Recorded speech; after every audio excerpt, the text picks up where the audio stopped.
Now, that doesn't mean that Rek'Sai is going to have... He's have him back! Sothoch, Devourer of Worlds. Well, actually, what is it? Destroyer of Worlds, Devourer of You made the Breadcrumbs. name. I did make the name. Look at him. Look how terrified. Look at those soulless black eyes. Almost as soulless as Rek'Sai's gaping maw that is going to try and devour as many people as they can. Yep. As difficult as maybe that mid lane setup might be, maybe there's an angle towards the bot lane if the Rel's going in. Maybe you can follow up on that. You know, there are maybe some angles, but I kind of agree. I worry about this mid lane and the dive down here. This very much feels like one of these games where, oh, FGG, you tried the cheeky level 1, didn't you? You did. Mounts back up, uses the Ferromancy to create herself a metal horse and rides right on out of there. Okay, FGG. I love this play, actually, because actually we cast some of their very first games back last split when they were in the UKEL qualifiers. Yes, and then way back like, when. Jumped straight up to NLC, going through like UKL, UKLC, straight up to NLC. They've kind of like this mega... Div 3 to Div 1. Div 3 to Div 1 ERL kind of speed run, and they're back here again in the NLC. They've had some difficult games. Dusty sat at 1 and 3. I feel like we would be talking more about Dusty if Singularity and Nariki hadn't done quite so poorly as they had done in the first couple of weeks. So Dusty are also another kind of struggling team. But this is the kind of game where I feel like actually Riddle, another team which has shown some weaknesses, maybe around like trying to play around as a cohesive unit. There have been some great individual performances, actually much like on Dusty 2. You've had a couple of games from Venza and Viking, which have been really notable. But both of these teams are looking to have that coherent performance that really convinces us that they can push towards mid and top table finishes. Okay, so let's have a look at whether we're going to find some of that resurgence we're looking for potentially from these two teams who are veterans of these upper ends of legacy teams. Of the NLC, the Nordic regions sort of in general. UK as well, of course. I phrased that poorly. Northern League Cup. We include quite a lot of countries. But unsurprisingly, Slow Q has in fact not slow pushed the wave. He's just shoved it because he's Tristana into an Akali. And one of the things about the Tristana is that I believe the buffs have gone through on this patch for the really big HP, base HP and then HP per level. So when you get to level 2, you got something like an extra 50, 60 HP or something like that, which means that actually you're very strong at the strongest point in your game as well, that level 2, level 3 all in, where you really threaten anyone who's around you. So I'm looking at Slow Q again to get this priority. That shields the Rumble in part 2. There is the potential for some outplays for Viking hopping into that lane and cancelling the jump out, particularly before level 6 when you have the Buster Shot to force the Rek'Sai away. But Akali doesn't give you much to work off in that, that regard. So I'm looking at this and I'm saying, top lane, you can't really do much about that. Mid lane, can't really do much about that as Viking. And so you are left with bot lane, which means you're very, very telegraphed. And Viking is going to have to really outplay his way into relevance. Okay, well, the poke options here from Fatikan and Nukes pretty high up with the Karma and the Jhin. Relative options to basically just do that. Throw out all of those long-range skill shots, and with FGG on the melee support, not a lot of options to trade back as yet. Now come MC and Slow Q. Okay, dives on bot lane have become very hard to deal with. Now they're, well, you can defensive teleport, maybe looking to force one of them out, but it's a play called off by Riddle as they see that wave has been cleared under turret, and they will go back about their business. I like the proactivity, I like the opportunity. Look, cleared out the wave, got this opportunity to take this moment to try and find something in the bot lane. And it does at least force Venza under the tower, makes him have to think a little bit about what's going on as Kex takes quite a lot of damage there. People have, of course, that W, that Kex W, one might say, to heal themselves a little bit. Yes, I managed to get that one in there. So fast. Yeah, I know it was, but you're going to have to deal with it.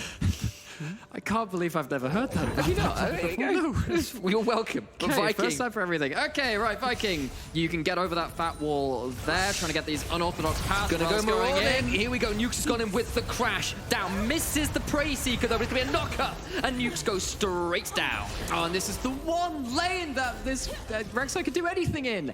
But Riddle don't see it coming. The Ward Courage isn't there. They try and make a play a little bit earlier. Maybe they think that has staved off any potential play. It doesn't. Karma goes down, and the kill goes sadly to the Rel, but it's still extra pressure away from Riddle in that bot lane. And of course, you know, you've got the Rek'Sai with some kill involvement too. And that's what we need to see from Viking. You heard that the last time it came out, it wasn't all that successful. We had some concerns maybe about the mid-jungle 2v2s, but bot lane, make it a 3v2, and it does just fine. Yeah, and this is, I mean, all the way back in Season 5, that kind of gank path would catch a lot of people out. It's been a little while since then, although it actually has been a long time since Rek'Sai's been commonly in meta too. Very quickly gets into the lane, doesn't have to blow the flash as well. So now with Rek'Sai getting back out of the map and continuing to clear, their kill threat is still very much available with that summoner available. Indeed, and all the while, maybe we're going to see MC attempt to lay down the beats in the top side, but not going to get up there quite yet. Olive backs off and won't allow anything to happen. And just waiting now, I believe, for a Scuttle Crab spawn. Difficult to see, of course, because Rumble's mini-map icon is covering the potential time. No, Scuttle's scoring on bot. Okay, that makes actually a lot of sense. I could have, in fact, looked to the bot lane You could have seen done that, but yes. I didn't do that. Mistakes were made. Indeed. Well, we'll hope you'll learn from that next time. Mr. Hapgood. Indeed, Mr. Hapgood.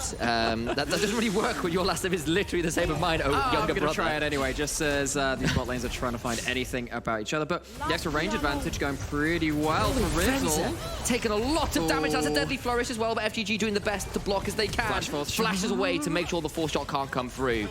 Oh, and just as we said, okay, 2v2 going a bit better, got the first kill down, that's all great. Well, doesn't really help that you're getting outranged and just getting outspaced in that lane, really. Yeah. So Venza loses both summoners, and Vatican, this 180 carry that is one of these other 80 carries who, maybe on a team that's struggling a bit more, has put up some really good games, some good performances. The Ezreal game. The Ezreal game, the other Jhin game that they have. This is one of those players which has had Herculean performances. Now, Riddle as a whole team have failed to kind of string together all 5 people doing that at the same time. I would say they're less coherent than maybe some of our rosters towards the top of the table. So that's really what I'm looking. That's kind of like my my kind of short list for stuff that I want to see from Riddle in this game. Can you get every cylinder firing at the same time? Okay.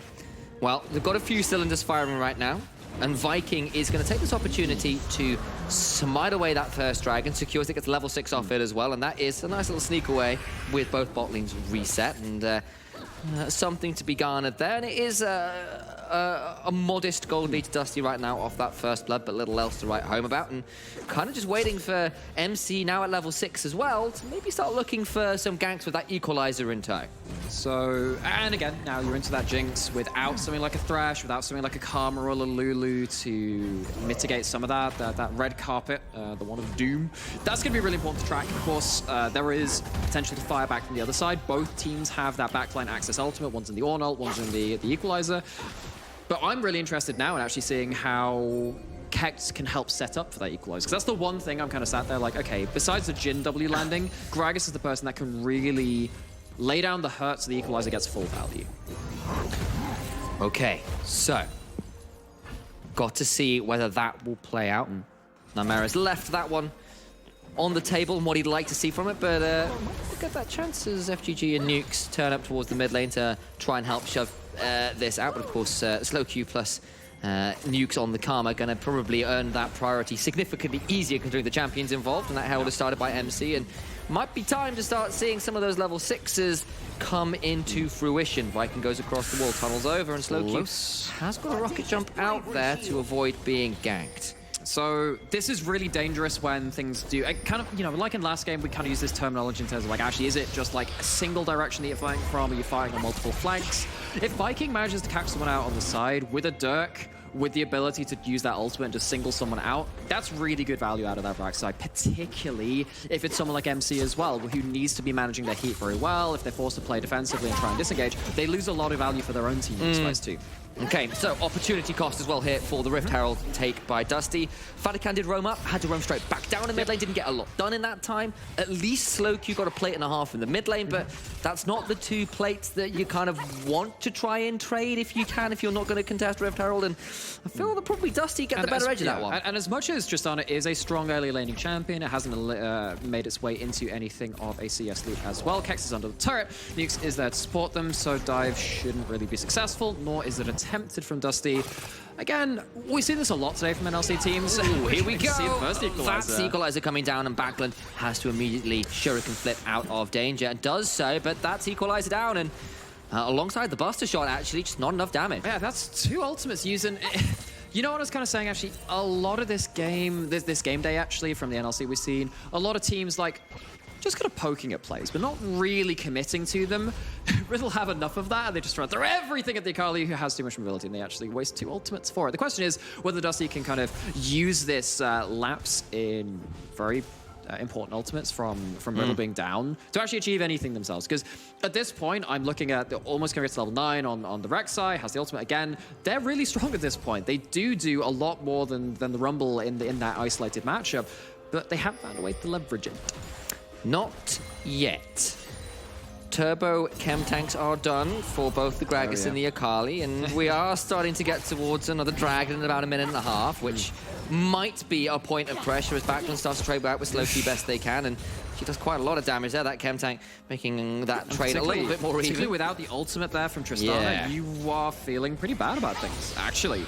So Viking, FGG, clear out some vision, go towards bot side. Dragon's not up for another minute, that's okay. So nothing really to fight around. And again, we're in this transitionary phase where we're just waiting for something to come about this. Maybe we'll have a bit of a wet noodle fight to spice things up. It's a decent use of the Bellows Breath to immune the stun from the body slam. Belly slam. Is it belly slam or is it body slam? I have to get. I believe it's body slam. I had a moment there thinking. Couldn't remember. But I had Sam, it's been 5 games, Sam, so I'm getting a little bit. The first rule of casting League of Legends, don't ask. As the color caster, yeah, that's true. It's body slam. I'm just calling it now. That's what it is. What the name is. Yeah, okay, it's Gragas. It was a mistake. It's Gragas. It's Gragas E. Chemtech complete for the Gragas as well, going towards that tier. Indeed. Towards the Fimbulwinter. So really. And actually, once that Fimbulwinter's done, if you kill the Jinx on the other side, Gragas is really hard to kill. Yes. There is a lack of damage on Dusty if Jinx is not doing the real carrying their own weights, and with so much backline access. I mean, if the Equalizer just tags the Jinx, I actually wonder if Dusty have enough damage to get through a Karma shielded Gragas. That will be an interesting scenario to keep our eyes on as this trading still keeps happening. It's feeling less like a wet noodle fight. That missing, though, could be problematic. Now, Elif is going to turn back and try and get the corner of the Forge God. Gets it. That's a decent damage reduction, though, from the Drunken Rage. And Keck managed to tank to that one up. And actually, with the Dragon available, I wonder whether that might have been a waste of an ultimate there from Elif. It is going to be the Chemtech down there, second Dragons. That's going to be damage to people with extra HP than yourself. Bot lane is going to be able to clear away from the turret. Carrot's going to cut down there. I actually don't know who's going to get gold for this, because you have to be close enough to get it from that. It's all going to Vikings, so nothing picked up by Ven. So they are going to go towards that Dragon. So that'll be a neutral objective achieved. We'll have to see what soul it is as well. You're not going to have that Ocean, not going to have the Chemtech. There are some high-value souls on the table. And we're going to get Infernal. It's going to be an Infernal. There we go. All right, well, it's been heating up all day here in the NLC and clearly is on the Rift as well. So it's hot, damn hot. And ain't that appropriate for Good Morning Vietnam reference, because we're right here in the jungle with everything burning down. This is not the VCS. True. What this is, though, is a bit of a rock and a hard place for FGG and Viking. FGG caught out. Yeah, he's going to crash down, but he's going to get rooted in place. The curtains are cold. And a buster shot sticks him in the dirt. So, first real lapse in judgment from Dusty. We saw FGG ironically caught out at exactly the same position at level 1. Wasn't enough damage to follow up on that at that point, but the Rel, after getting the first blood themselves, gives over first death for their team. Just thinking about the, it's heating up. Obviously, we had the jackets off and sleeves rolled up. Next time, we're just going to be on board shorts. We're going surfing. I think it will be an unusual day when our bosses allow us to wear board shorts on broadcast. But there's no harm in asking. It's very cold right now. I'm not wearing board shorts in the middle of January in Berlin, mate. True, we did have snow the other day. It was a beautiful, beautiful sight. It was. It's also associated with that beautiful sight is the temperature, as I've mentioned. It's cold. I'm not wearing board shorts in Berlin in January. Hibernation mode. I don't know, Sam. I just feel like you're not brave enough. I'm adverse to frostbite, mate. Well, luckily we left Bifrost alone in the last game. Nothing to be left behind here on the top. Look, Sam, I have to segue somehow rather than just going, right, let's on to the next thing. Next port of call. Next order of business. But there's no ports on this map. There's a river, but there really aren't if you look off to your starboard, you'll see MC getting jumped on by Viking. Oh, what a wonderful tour guide there. And it's Fencer who picks up the kill. Some action indeed off the starboard bow, and that's a nice kill that goes onto the Jinx. That is why you pick the Rek'Sai rather into the Rumble. It does have that individual kill threat. Prowler's Claw, straight lethality, huge individual kill threat onto people out of position. And that will actually apply to even someone like the Gragas later on. Particularly when you have when you do get your full combo, you stack up that Conqueror, the E becomes true damage at the max level as well. Speaking of that, Kex, you're in a bit of trouble, buddy. Watch the teleport. Slowq has it. It's being channeled, but they're still going to continue diving in. The Attract Repel was attached to Viking. Here comes the call of the Forge God. Goes wide. Backland is in. That's a lot of damage. What's the perfect execution? On secures two. It's a one taken back as Venza falls. But now Nukes and Fatican trying to trade out best they can. MC's around. Opens the curtains. Watch for MC. He's got an equalizer. It's time for some vengeance for him dying in the river earlier. Ellen stays alive. Watch for that tether coming through, but it isn't quite enough. Renewal will not land. And indeed, they do escape for now. MC, Nuke still chasing. Viking over the wall is checking that out with the Tremor Sense. And Dusty get out with the man advantage. Okay, so going to go straight back into replay of that. So again, we're going to say, oh, right, Kex. Okay, so he's used up his W, doesn't have the damage reduction at this point. Gets really dangerous. Of course, Viking has the ult. Well, actually doesn't have the ult. That's actually the big thing here. Don't have the ult to reset Tower Guard, to have all of that extra ability to execute people. Venza just about miscalculates tower aggro. And at that point, without the Jinx, you're like, okay, fighting retreat once again. Said that a couple of times today, and it happens once again. Jhin Rumble is a really nasty combo for pinning people onto that red carpet, and it's a bit of a miracle actually that this doesn't end up being worse for Dusty. Indeed, I've got to call that out as well. I appreciate the bloodthirsty gale force forward there from Venter, but the immediate flash back out of tower range was perhaps a bit extreme. Oh, well, he gets himself a kill out of that, so that's going to be more gold to the Jinx, and I feel like Jinx is in a real position this game, as we said, to be that solo carry threat. The question is, of course, what you can do against the likes of MC on one of these AP junglers, which Trouble has championed so much over the last couple of weeks of NLC. And like we said, just tagging someone with that Rumble ult might be enough to force this Jinx out of a place to do meaningful damage in the team fight. And if you don't have that, Dusty are very much struggling to finish off these kills. Also, the more I'm seeing it, the more I'm appreciating Rel and Rek'Sai as the combo, because you attach the Attract Repel to Rek'Sai, who goes in, you Attract Repel, then you knock up, and then you can do that. You could do that with your Kali as well. You've got a lot of really good dive targets that Attract Repel will, offer really good value with here. That's a very good point. That's kind of fun. I mean, it feels like Dusty have like the ability to pick people off around the fringes and in rotation. And again, at this level, when we've had teams which aren't quite as coherent right now, they've had some struggles with their macro play or some individual mispositioning. That can become very important. By the same logic, though, if you overcommit to that and you make the mistake, you put the first foot wrong, that Jhin ult, that Rumble ult, it punishes you so hard. The damage advantage is on Riddle when they have enough people at the plate. I do have a town crier proclamation put out. Hear ye, all Infernal Drake #1 will be spawning now. It's time for an Infernal Soul point fight, and I think Riddle do not want to give this one up. So FGG has the flash. You can see him angling for it. He's really trying to fish for it. Vatican maybe trying to bait that. In has the flash himself, but again, you can kind of sense the tension building. Nothing's landing right now, and of course you have to watch out for that Gragas ult on the disengage. Karma E comes in first, saves the explosive cast from having to buy more distance for Riddle. What this does mean is that Riddle are pushed out of the river.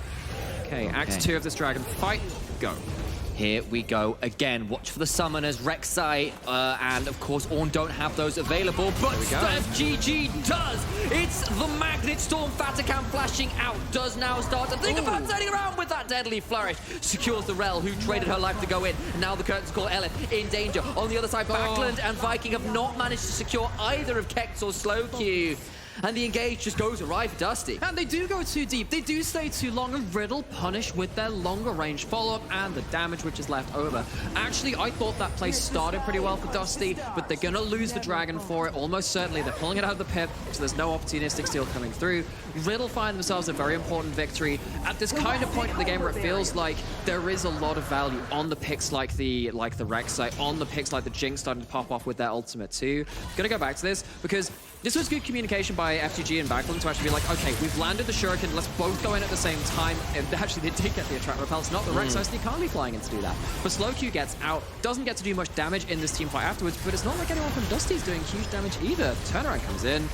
LF stays too long. And of course, Backland is on very low HP too. There's no sticking power in these fights. And the fact that Fatigan does get to flash out, does get to immediately throw out that deadly flourish, is so huge. He's now 2-0-1. He's now a threat again. This guy, somehow, some way, is always relevant in these games. Yeah, and, you know, I mean, maybe there'll be talk of MVPs and stuff like that later into the split. Of course, have something, I'm sure a lot of people have very unofficial views of that too. But in terms of importance to their team, Fatigan has been almost undeniable for Riddle. If you don't have this AD carry on this team, they wouldn't be doing half as well as they are. I'm really a big fan of the results which he's managed to pull out, the forms he's managed to pull out, and he is in a position at 2-0-1 to once again take control of parts of this game.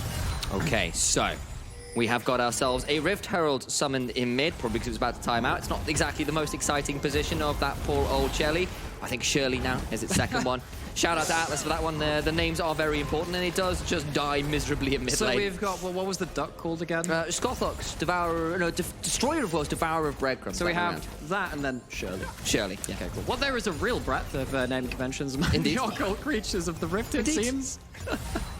And, I mean, I wish we had more to talk about, but it's just ping-ponging waves between mid lanes, trying to look for that priority. I think, again, Dusty, they're not really going to be emboldened to commit to a play unless someone's really caught out from Riddle. So this is going to start from getting some kind of vision around the corners. You can see that with Dusty just getting on the top side of mid right now.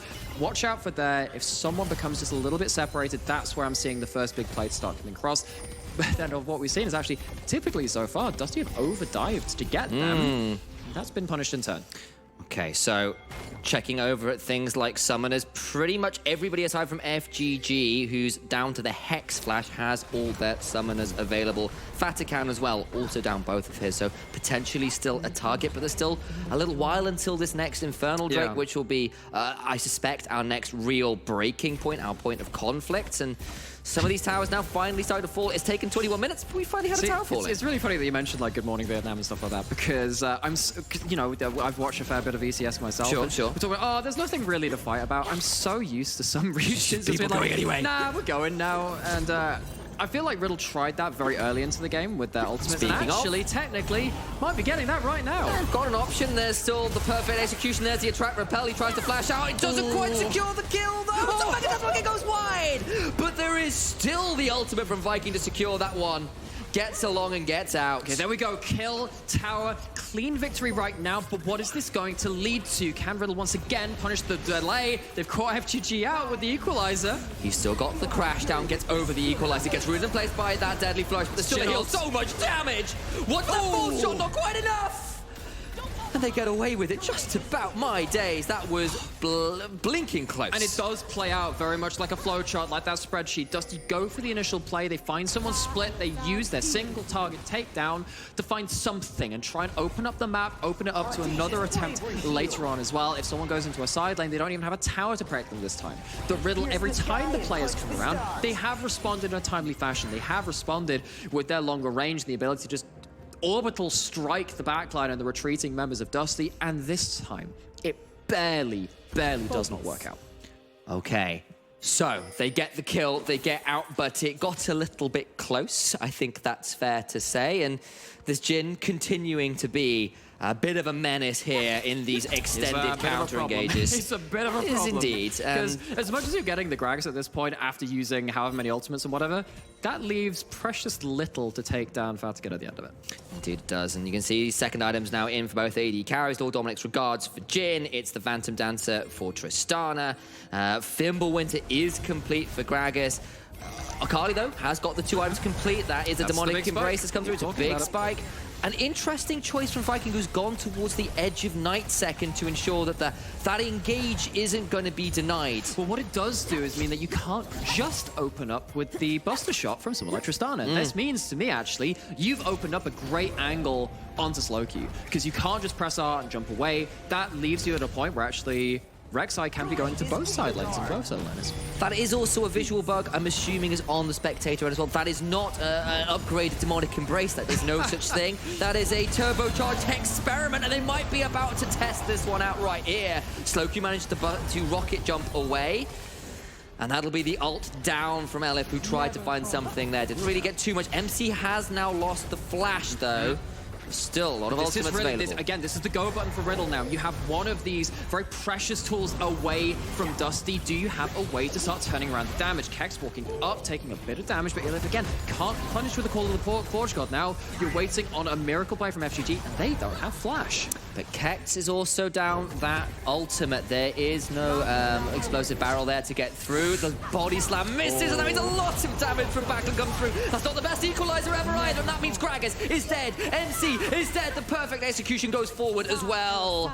But Fatikan does manage to escape. He uses the heal, and that was much cleaner from Dusty. And Backlund gets into the fight. Kex takes too much damage, and the execute threat becomes far too much from the Akali. They get themselves on the board, and though Dusty have been, I guess, not very frequent in their attempts at trying to get onto the Riddle team, the ones which they've landed in the last couple of minutes have been getting them some very good advantages. They're getting towers now. They're getting themselves up to that soul point. Dusty might have just reached that amount of lead they need to start taking more risky fights. They get mid lane tower, they get bot lane tower, they get the dragon, they get the kill. Slow Q at least gets the top tier 1, but I'm not sure that's anything more than a consolation prize at this point, because now, forever after you are on a soul point fight, you cannot give up another dragon. So, while the Call of the Forge God didn't actually lead to a big engage, it did take some HP off, and Kex, just playing a little too aggressively, tries to outplay the Akali, but then again, you know what happens when you've got all of this backline access. Kex can't get out to safety, doesn't have the ultimate, and Backlund just gets to run rampant.